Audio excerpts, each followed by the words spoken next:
rasuluhu alladzi la nabiyya ba'da. Allahumma salli ala sayyidina Muhammad ibni Abdillah wa ala alihi wa ashabihi wa tabi'in tabi'ina wa tabi'ihim bi ihsan ila yaumil qiyamah. Amma ba'd.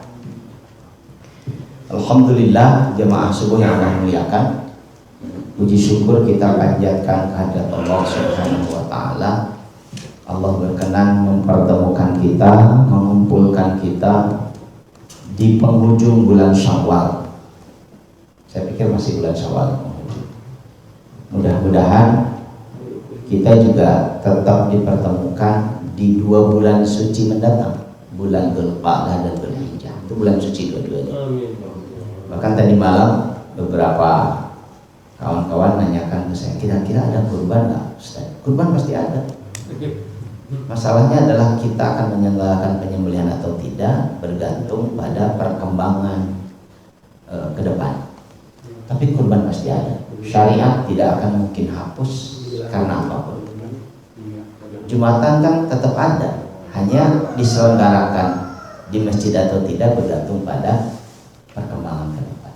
Mudah-mudahan perkembangannya makin membaik. Seingat saya, di Kabupaten Bandung ini perkembangannya makin membaik. Di Kota Bandung juga makin membaik. Kecuali di beberapa wilayah Gubernur Jabar melanjutkan PSBB.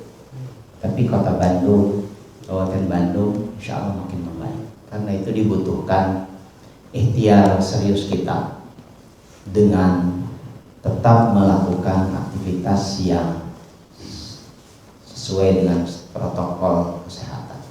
Itu ikhtiar kita. Sudah saya jelaskan berkali-kali dalam pertemuan di Al-Kautsar ini. La doror wa la diror. Jangan menimbulkan keburukan dan jangan membiarkan diri terkena keburukan.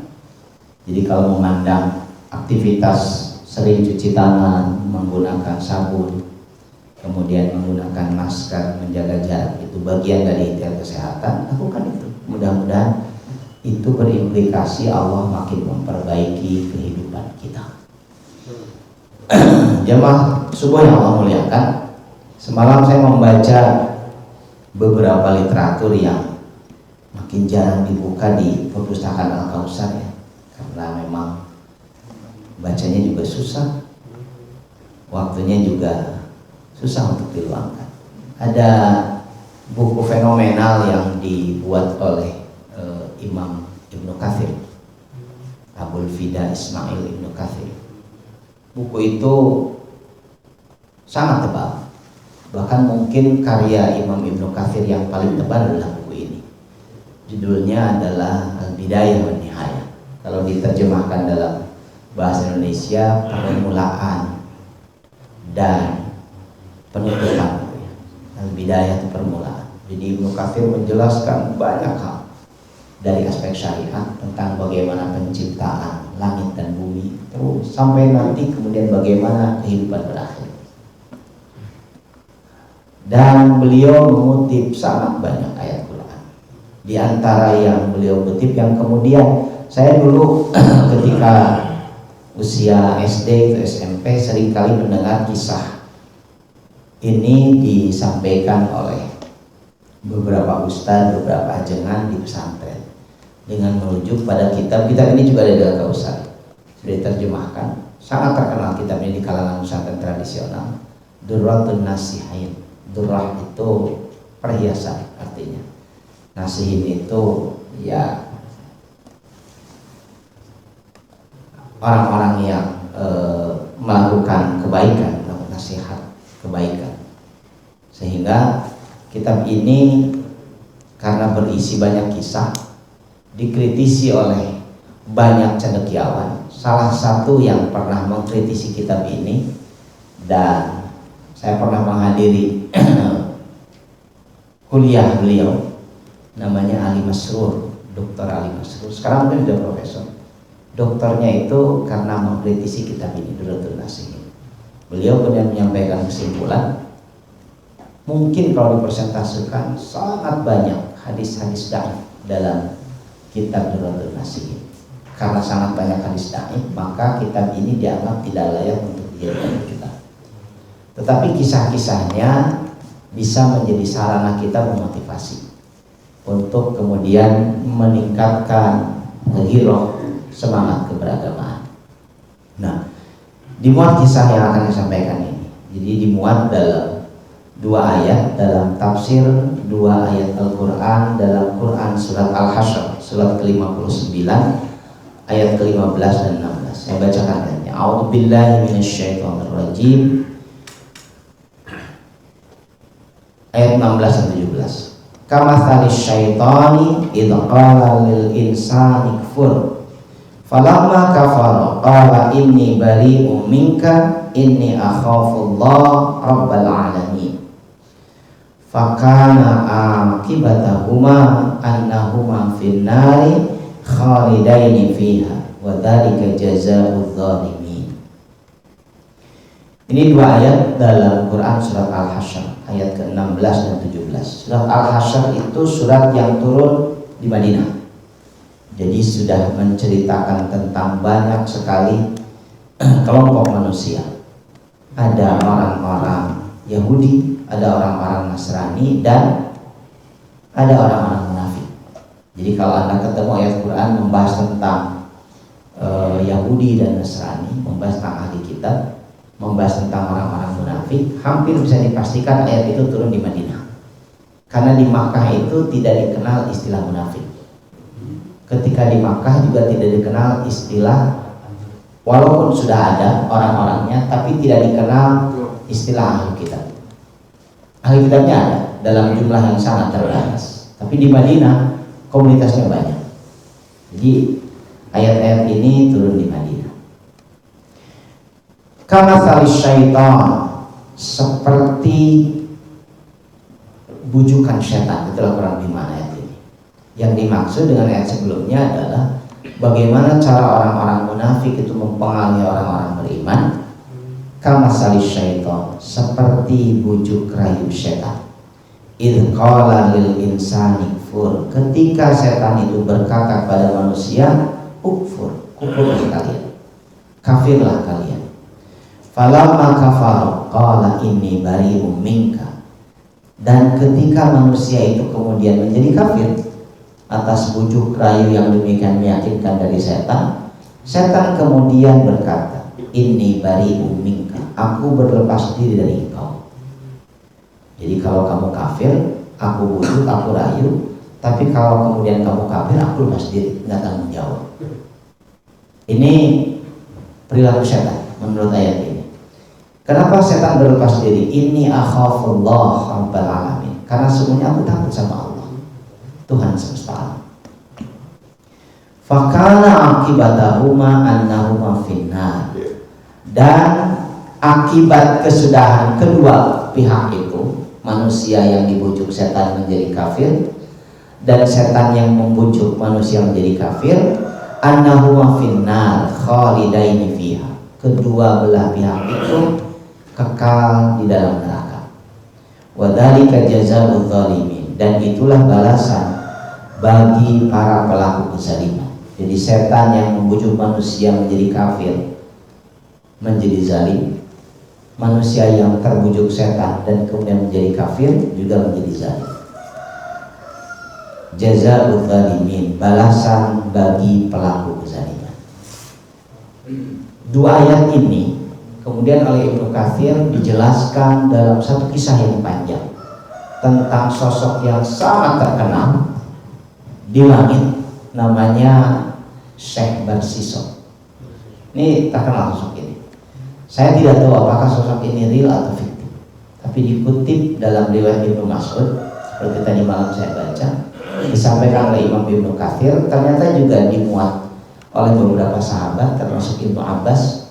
Nanti bahkan Imam Ali radhiyallahu anhu karamallahu wajhah mengutip juga kisah Barsisok ini dalam penjelasan yang lebih panjang. Jadi di satu tempat katakanlah ada seorang ulama besar yang memiliki reputasi ahli ibadah.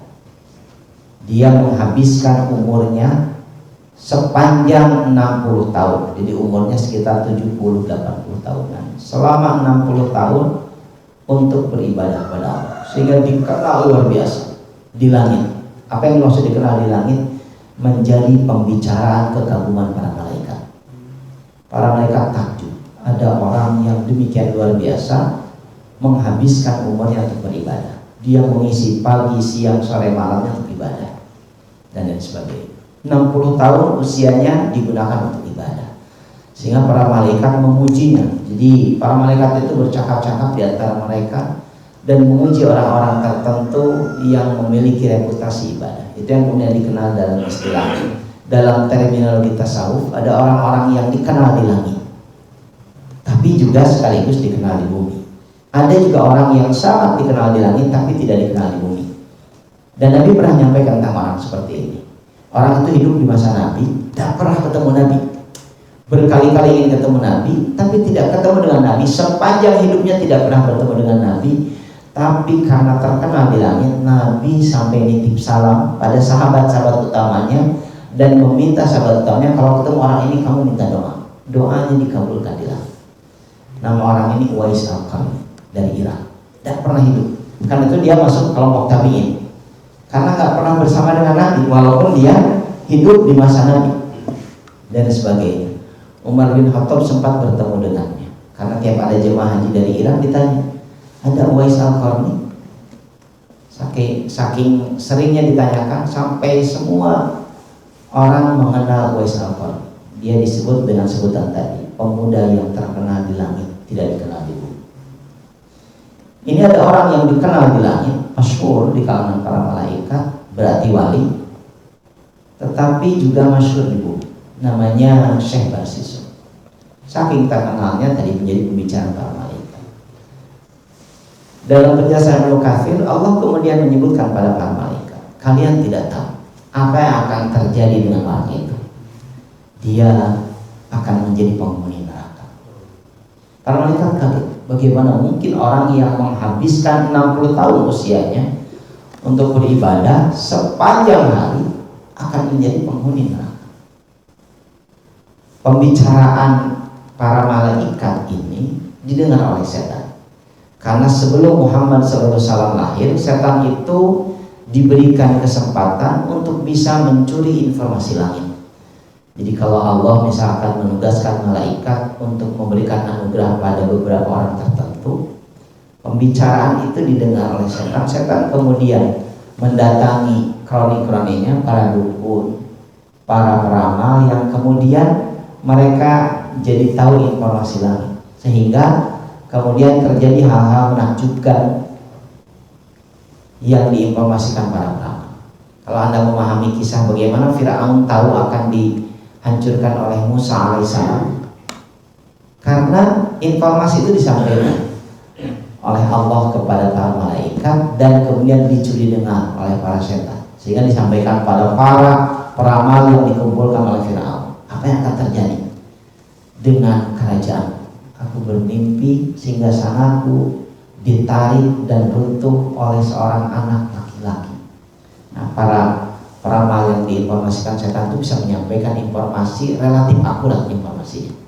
Sejak zaman Nabi Ibrahim, sejak zaman Nabi Muhammad, Nabi sendiri menegaskan dan Al-Quran menjelaskan informasi itu tidak lagi bisa diperoleh dengan mudah oleh setan.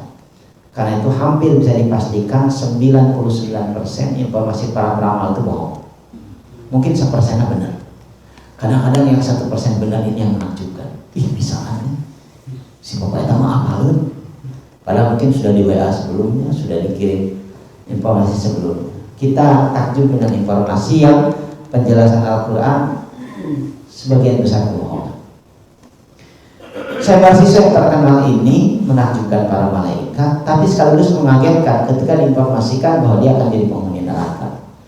Dan setan kemudian memanfaatkan informasi itu untuk kemudian datang kepada Barsiso dalam wujud seorang laki-laki. Karena Syekh Barsiso memiliki 60.000 murid, yang semua muridnya dalam informasi yang tadi malam saya baca menjadi ulama. Semua muridnya menjadi orang-orang saleh, sehingga sangat terkenal.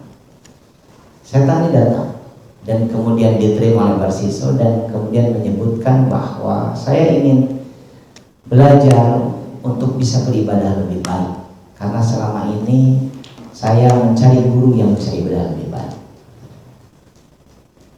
Singkat cerita, kemudian dia akrab dengan Barsiso dan melaksanakan aktivitas ibadah yang sangat menakjubkan Barsiso. Kalau orang ahli ibadah itu takjubnya pada yang ahli ibadah. Kalau yang ahli musik kan takjub pada yang ahli musik. Yang ahli maksiat juga takjub pada yang ahli maksiat. Koruptor kecil-kecilan takjub pada koruptor yang besar. Mana itu kata apa hebat atau orang ya kan gitu ya. Itu biasa takjub. Ahli ibadah itu pada ahli ibadah. Saya Barsiso dan menyaksikan hal menakjubkan selama 3 hari berturut-turut. Si pemuda yang merupakan pewujudan setan ini melaksanakan aktivitas ibadah tanpa makan, tanpa minum, tanpa istirahat 3 hari berturut-turut. Sehingga kemudian saya ini bertanya, kok bisa melakukan itu? Aku yang sudah 60 tahun ibadah tidak berhenti, pasti hari-hariku diganggu oleh makan, oleh minum, oleh sejenak istirahat. Tapi aku menyaksikan kau tidak melakukan itu, betapa luar biasanya. Kalau pertanyaannya barangkali sekarang digunakan, apa rahasianya, apa tipsnya, apa kiatnya? Kata setan itu, aku ini dulu pelaku maksiat, sehingga aku sangat menikmati ibadah karena dulu aku bermaksiat. Saya Barsiso ini sepanjang hidupnya tidak pernah melakukan dosa besar. Nanti dia takut, gimana caranya bisa beribadah seperti itu? Ya bikin maksiat tuh. Maksiatnya apa? Musyrik? Gak mungkin aku lakukan. Ya jangan musik lah, kalau gitu kafir saja. Ingkari, gak mungkin juga aku lakukan. Ya yang lebih kecil dari itulah, zina saja, gak mungkin juga aku lakukan. Selama 60 tahun dia ibadah, dia tuh tidak pernah katanya melihat aurat perempuan sekecil apapun. Terus setan kemudian si pemuda itu menyebutkan, ya yang lebih kecil lagi dari itu. Apa itu? Minum khamar, kecil itu. Ya kalau minum khamar, dia melihat, menghitung, enggak membunuh orang, tidak berzina, tidak kafir, tidak musyrik. Cobalah, karena ingin memperbaiki kualitas ibadah. Di mana aku minum khamar? Warung di sekitar pesantren itu ada yang jual khamar gitu mungkin ceritanya. Dan kayak Barsiso keluar dari padepokannya, dari pesantrennya, masuk ke satu warung yang kebetulan penjual khamarnya adalah seorang perempuan cantik. Kemudian dia minum. Orang nggak pernah minum kan, minum sedikit saja mabuk. Dan ketika mabuk itu, setan memprovokasinya. Ini perempuan ini cantik dan dia juga sedang mabuk. Maka kemudian Barsiso melakukan 2 perbuatan terkutuk sekaligus, minum khamar dan kemudian berzina. Ketika dia sedang berzina, suami perempuan ini datang dan setan kemudian memprovokasinya. Bunuh saja daripada kamu ketahuan, reputasi kamu nanti hancur. Barsiso kemudian membunuh suami perempuan itu. Jadi 3 perbuatan dosa besar dilakukan seketika: membunuh, berzina, minum khamar. Singkat kata kemudian Barsiso ditangkap dan dijatuhi hukuman disalib. Saat disalib itu kemudian si pemuda tadi datang.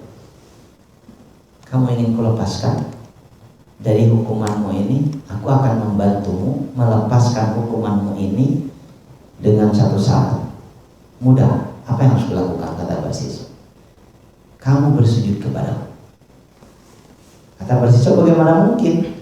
Saya sedang disalib, tidak bisa melakukan apapun.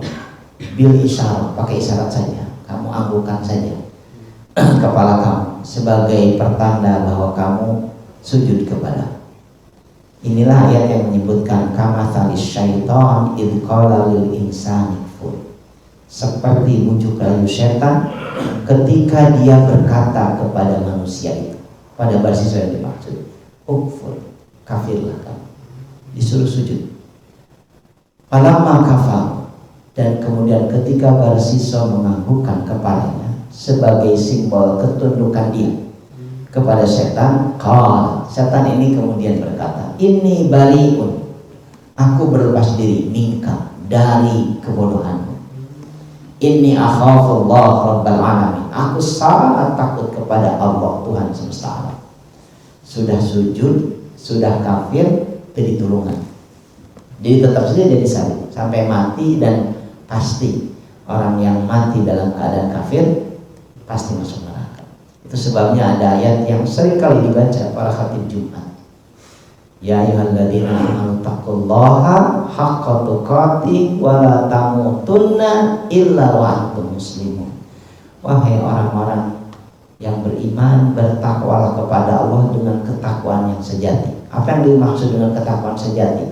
Jangan sekali-kali kamu mati kecuali dalam keadaan berserah diri. Illa wa antum muslimun, dalam keadaan berserah diri pada Allah.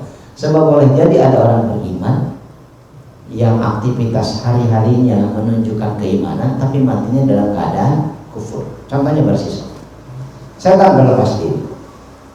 Dan ketika setan berlepas diri, bersiswa kemudian mati dalam keadaan kafir, ayat selanjutnya menyebutkan fakana akibatahuma, maka kesudahan keduanya annahuma finnar khalidaini fiha, mereka ada dalam keabadian di neraka. Keduanya khalidaini fiha, wadhalika jazaa'ul zalimin, sebagai balasan dari kezaliman mereka. Ya maksud yang Allah muliakan, saya menjelaskan bahwa tidak ada jaminan bahwa orang-orang yang rajin ibadah, menjaga dirinya untuk selalu taat kepada Allah akan berakhir dalam kebaikan. Tidak ada jaminan. Salah satu upaya ikhtiar kita untuk menghindarkan diri berakhir dalam keburukan, dalam su'ul khatimah, salah satu upaya paling efektif yang diajarkan Al-Quran, dicontohkan Nabi SAW dan para sahabatnya adalah berjamaah. Kan itu berjamaah. Kadang-kadang kan yang saya sampaikan ini Bapak Ibu, Bapak sudah paham dan tahu, tapi mungkin diingatkan lagi. Saya juga diri saya tuh kalau aktif kan di pesantren itu setiap hari itu santri kebagian kultum. Kultum itu bukan singkatan kuliah 7 menit, kuliah terserah antum, bebas 1 menit, 2 menit, 3 menit bebas. Yang disampaikan sederhana, kadang-kadang sangat sederhana, sudah saya pahami mungkin sejak kecil. Tapi kadang-kadang ada hal-hal seperti itu sederhana bisa mengingatkan kita untuk melakukan kebaikan. Oh iya ya. Karena itulah berjamaah berpotensi besar untuk menghindarkan orang dari su'ul khatimah. Karena diingatkan. Masa sih jadi ahli masjid masih senang ke karaoke misalkan ya. Saya ditanya pemuda masalah, Ustaz ke karaoke hukumnya apa? Ya sejak masa Nabi kan nggak ada karaoke itu. Jadi hukumnya tidak jelas. Hukum asalnya mubah gitu aja. Al-aslu fil asya al-ibahah, gitu kan kaidah usul fikih. Asal hukum sesuatu itu ya ibahah, mubah, boleh-boleh saja. Tapi kan dalam benak mayoritas kita, karaoke yang kemudian sering dikunjungi orang itu punya implikasi negatif maksiat. Jadi paling tidak ketika mau ke sana, kita kan ahli masjid, ada malu lah kalau ketemu orang dan sebagainya. Kurang lebih begitu, diingatkan dan sebagainya.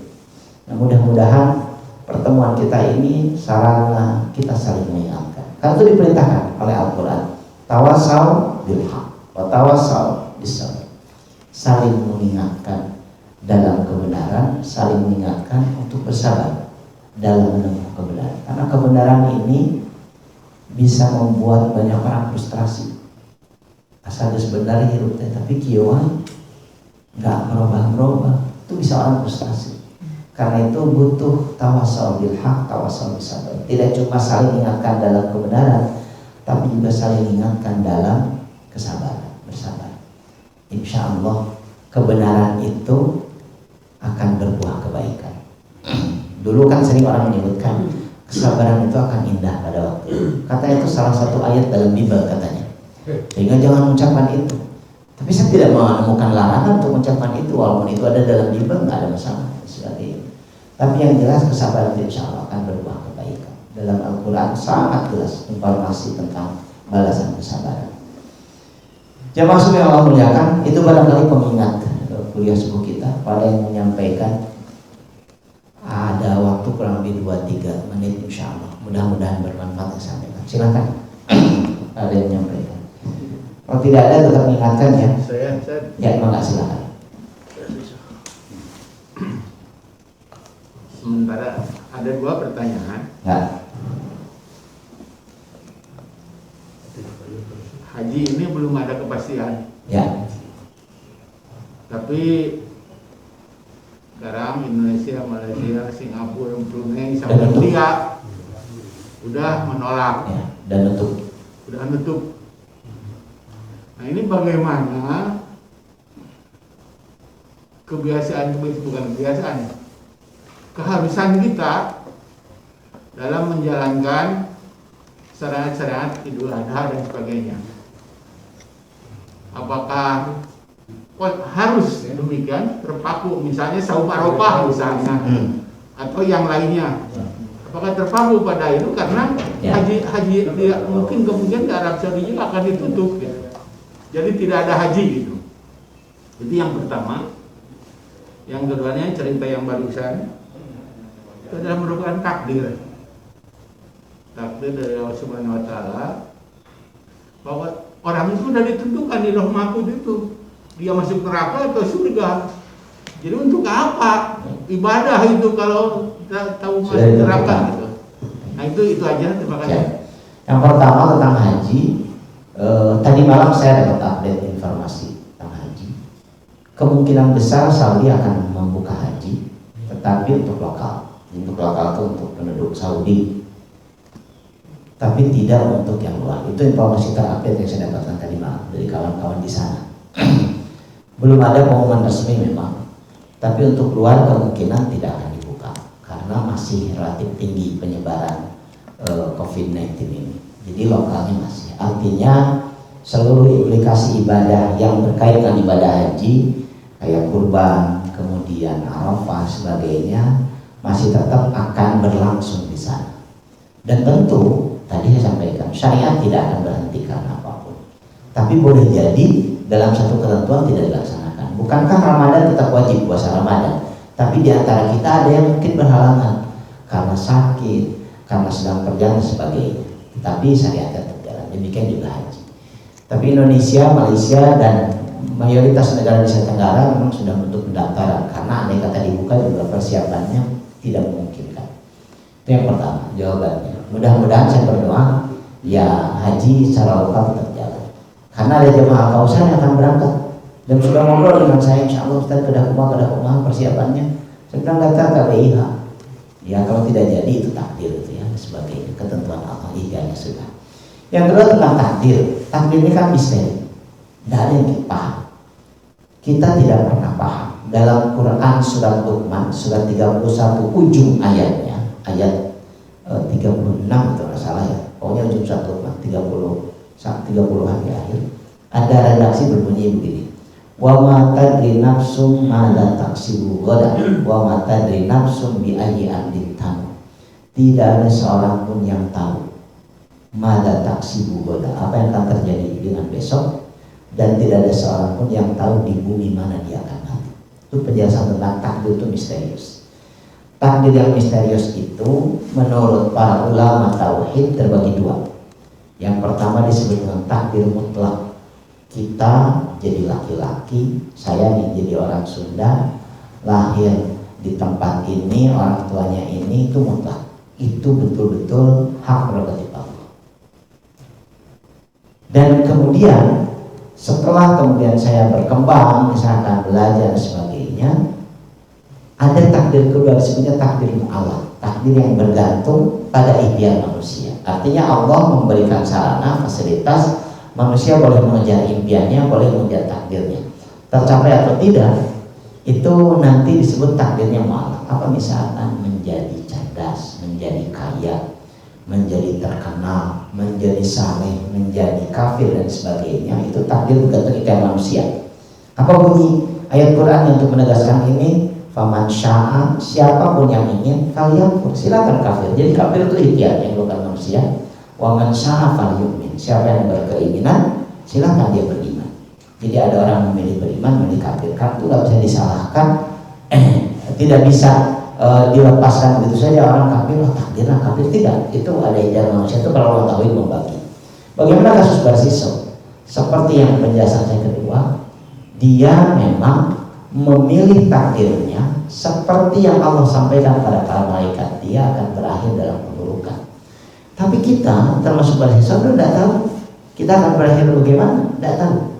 Karena kita berikhtiar untuk husnul khotimah, kita berikhtiar untuk hidup dalam kebaikan, kita berikhtiar untuk mati dalam keadaan berserah diri kepada Allah, karena kita tidak pernah tahu yang diberikan kepada kita adalah ikhtiar.